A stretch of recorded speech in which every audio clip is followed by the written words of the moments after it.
Hey traders, Akil Stokes here of Trade Empowered, and welcome to this week's live room weekend review video. Now I know that some of you have been skimming on the videos, maybe watching half, three quarters of it. Well, this week you want to make sure to tune in for the entire thing because it's going to be a jammed-packed video. Lots of information is going to be shared. I'm going to answer a question that I got from a trader earlier in the week. I'm going to, of course, show you guys some live room recaps, some of the highlights that we had during this week's live room sessions. And as the title depicts, I'm going to talk about, well, at least what I personally consider the most important lesson in trading. Um, and piggybacking right off of that, this week was a tough week for many traders. And speaking of tough, I think my week started a little bit tougher as I completed the Tough Mudder race. How you guys like that sneaky segue in there?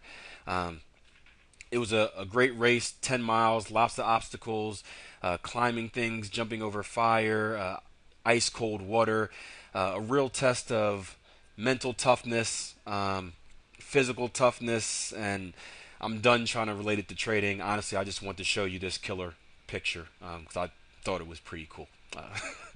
But in all honesty, it was a good race. I really enjoyed the obstacles. Looking forward to possibly doing one with the rest of the Trade Empowered team later this fall, and it was fun. And I take that back. I enjoyed all the obstacles except for the electrical shock, and that hurt pretty bad. And not looking forward to doing that again. Speaking of shock, that's kind of what this week was in the markets to me. Another segue for you. It was a shocking week as we were prepared, and I mentioned this in last week's video, prepared for a busy week with all the fundamental announcements that were coming out. But we really got caught off guard. At least I got caught off guard, and a lot of the traders I talked to as well by some of the moves we had. Monday, which is typically a slow day, was very busy, and Thursday I think was the busiest day of all as the ECB press conference caused a lot of momentum in the markets, and seeing how I was pro dollar in about three trades when that happened, one going against the yen as well, I didn't fare too well. I know I had a trade that I've been waiting for the last 2 weeks on euro dollar. I've analyzed the mess out of it. You can go back and watch some of the syndicate videos and maybe even some of the free videos I put out talking about euro dollar. Finally entered that on Thursday. Got blown right out the water, as you can see. Lost about 227 pips on there, 222 pips on there.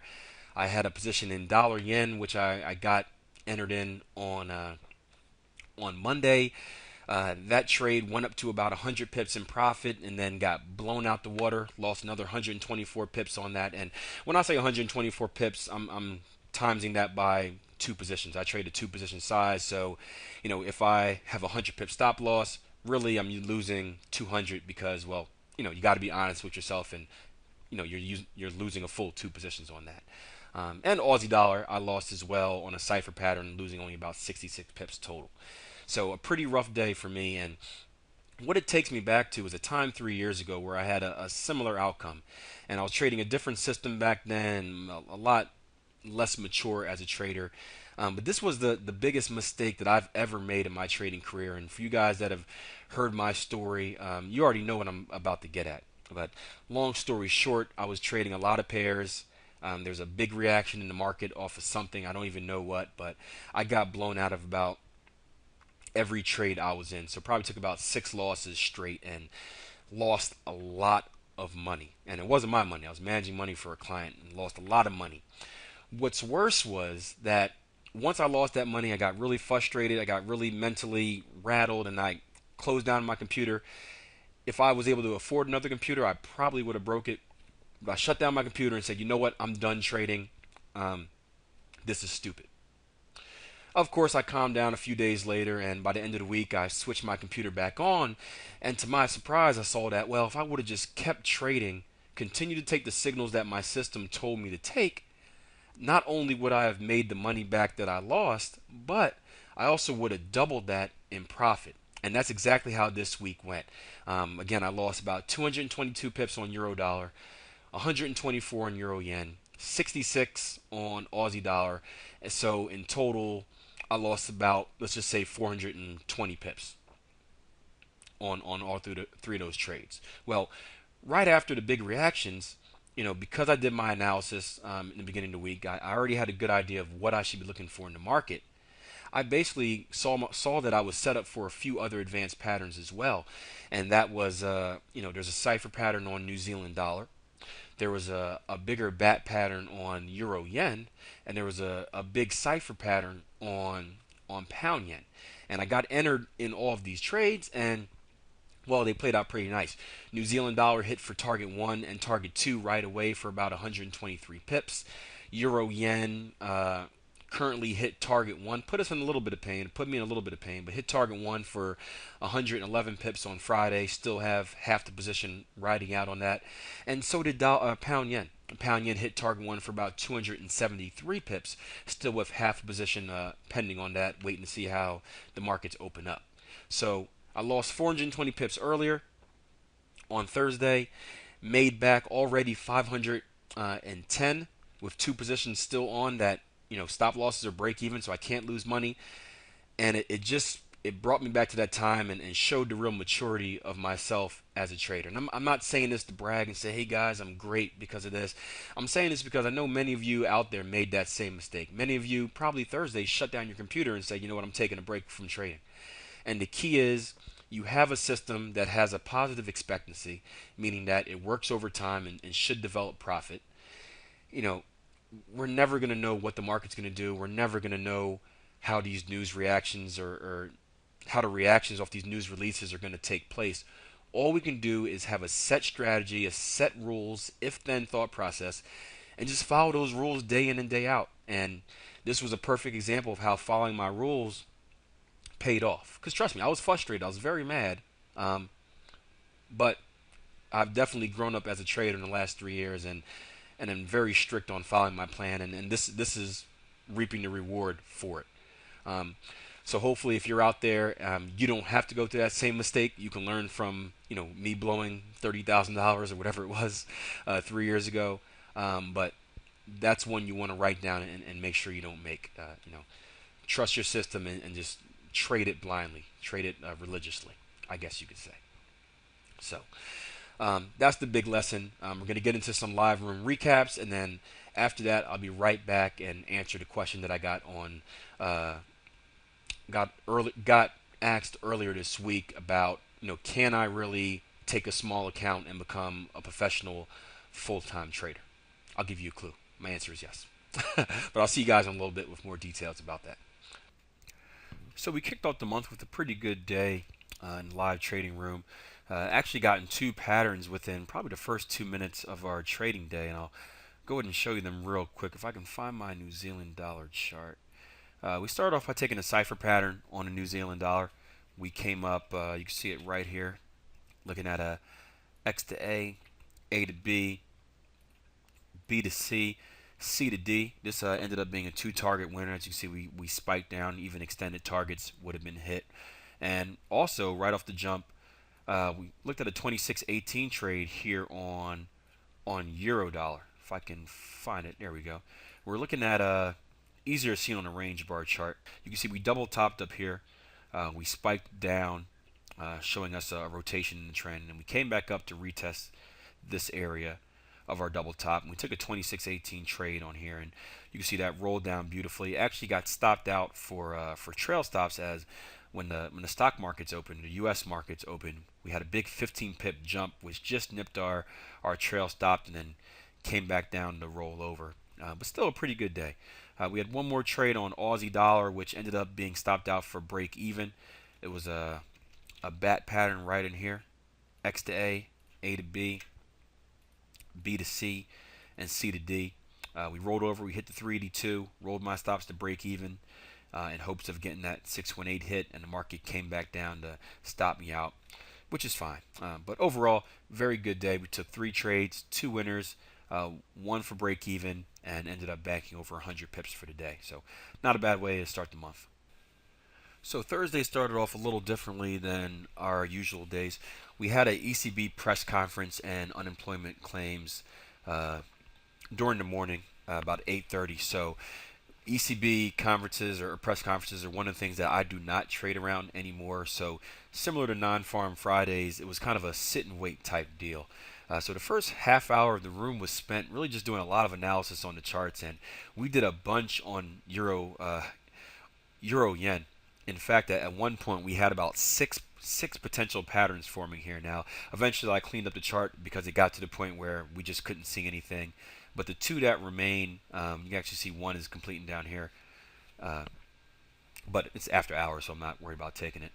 But the two that remain are a cipher pattern and a butterfly pattern that actually complete at the same level.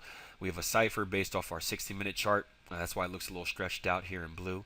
X to A to B, B to C, C to D, coming into the 786, and then a butterfly pattern as well here in the 15 in orange, where we have our extension lining up.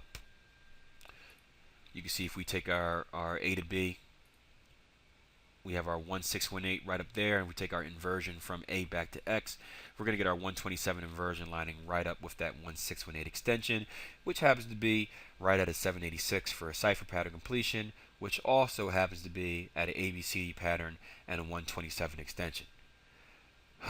So a lot of fibs in one area, and despite all that analysis, the market's currently going against us. So if we spike too far past here, our ABCD is already invalid.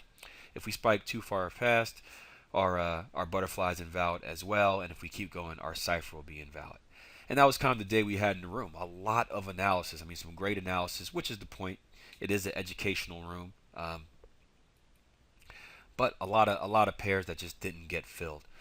We did have two trades. You can see one currently on right now. We have a cipher pattern on Aussie dollar from earlier, looking at X to A to B, B to C, C to D, and that's currently sitting at break even.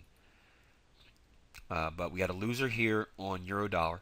We're actually looking for the same thing. We had a bigger cipher and a bigger Gartley to the bullish side, and that never occurred. So we took a bearish Gartley right here, which got us stopped out for about 15 pips. But later we made up for that with a bat pattern here on pound yen, which rolled over to hit target 1 and target 2s easily. And I reminded the traders in the room that there's nothing wrong with being a 50% trader. You know, if you set your money management up the correct way, if you set your risk reward up consistently the correct way, you could have one trade, you could have one winner, one loser, and still make pretty good profit. You know, for example, today, euro dollar was a loss. We lost 15 pips. You know, times that by two positions, minus 30 pips on that whole trade.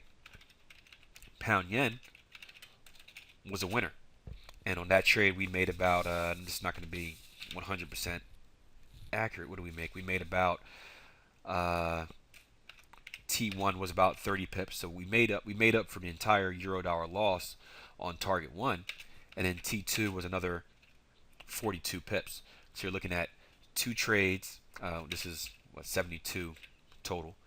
Two trades, one winner, one loser, still 40 pips in the profit. Now I'll call that a pretty good day. And then we still got one on the table, waiting to see if Aussie dollar comes down. So good way to start the week so far. We still got Friday tomorrow with non-farms. Don't know how much trading is going to go on during that time, as I'm pretty cautious during that news announcement, and sometimes the market is just a mess afterwards. But we'll see how it goes, and just we'll keep trading our plan. We'll keep trading it consistently. Okay, so before I let you guys go this week, I want to address a very good question that I got from a trader. Says, "Hey, Kill, I may be becoming one of the most annoying syndicate members as I'm bombing you with messages on your blog, Twitter, etc. However, first of all, I really want to thank you for the great work you're doing. I'm learning a lot these days. I'm not yet where I want to be, meaning not yet profitable, but I am sticking to my plan and try my best to be consistent, and therefore the tools you are giving to us are perfect in my eyes as they give you strict rules of engagement. There's, however, one question which has been in my mind for the whole time. Is it really possible to grow a small account, like for example a $5,000 one, into a big account from which I can make a living?" And my answer to that is yes and no. It is possible. It is going to take a while if you're starting at $5,000. But here's the key. I wouldn't even worry about the money. Worry about the change of equity. Worried about what type of percentage return you can achieve. Because if you can achieve blank return with $5,000, as long as you're trading successfully and you're using correct money management, you should be able to achieve that same return, whether it's $10,000, $20,000, etc. And I want to bring over these stats from last year's live room, and this was the first year that I've day traded entirely for a full year using this style. Um, so I'm not sure if these are going to be normal results. I did do 42% in the room last year with no money management. Personally, I think that's a little high. I don't think that's going to be normal, but we're on that pace this year to maybe get that high. So we'll see. I don't know. I hope so. If this can be consistent, I'll be very happy. But the point is, we used a mock starting account of $5,000 in the room, so you can see what that will do in a year. You're looking at about $2,100 in profit. Now imagine this again. Take this $5,000 account. You change that to say a $50,000 account. Doing the same exact trading, taking the same exact trades. Obviously, the money management has to be smart. You have to do it the right way. But you're looking at bringing in $21,000 now. Once you get into that range, you're looking at, and obviously you don't want to take everything out of your account each month. But that's a question for another time. But you're looking at being in the range where you can actually start making a living. $50,000, $100,000, really in that range is where you need to be, depending on your lifestyle and how much it costs you to live. The point is, what you want to work on now is trading consistently. Take that and don't worry about the actual profit as far as pips. Worry about the change in equity. What percentage can you do a month? 3% a month, 4% a month. You can see doing 42% for the year, we average 3% a month. So it's not that hard if you keep compounding it. And honestly, if you can make a consistent 3% a month, and you keep track of your stats and you start marketing yourself the right way, there are going to be people screaming at you and pulling at your leg to manage money. And that's how you start growing your account. You don't have to somehow develop $100,000 by yourself. You get a good trading reputation. You'll get people saying, "Hey, I got $10,000. Can you manage it for me? I got 20,000. Can you manage it for me?" As you get bigger, "Hey, I got $300,000. Can you manage this for me?" And then that takes you down a whole nother path, which is another lesson for another day. But you guys get the point. So yes, it is possible. It will take a while if you're just thinking about growing your account from 5,000 and inching your way up to a point where you can make a living. That's going to take you quite a while. But if you can be consistent in your trading, consistent in your return, you can eventually build your own account by using other people's money, and that can even be taking a loan out or something like that. So great question. I'm glad you asked it, and hope you guys got something for it. Now, lastly, before we head out, I do want to show you one thing. If I can bring this up, let's go tradeempowered.com. If you go to our main site, tradeempowered.com, if you scroll down, if you look for the ugliest mug on the picture, that's going to be or on the screen, that's going to be myself. Click on continued reading if one of my posts isn't up here. And please sign up through the Trade Empowered site. Don't just watch us on YouTube. I got nothing against it, but if you're looking for the articles that go with it, if you're looking for email updates whenever a video goes out, and if you're looking for a lot of other content that I put out during the week, as far as articles, posts, as far as we had the 2618 trading a month ago that Jason did. If you're looking to be updated on that, this is where you got to go if you want to get those emails. So sign up on the Trade Empowered site, please. So that's it. Long weekend review. I feel good about this one. I hope you guys liked it. It's jam-packed with information. And as always, I'll see you next week. Plan your trade, trade your plan, and best of luck with your trading. Take care, guys.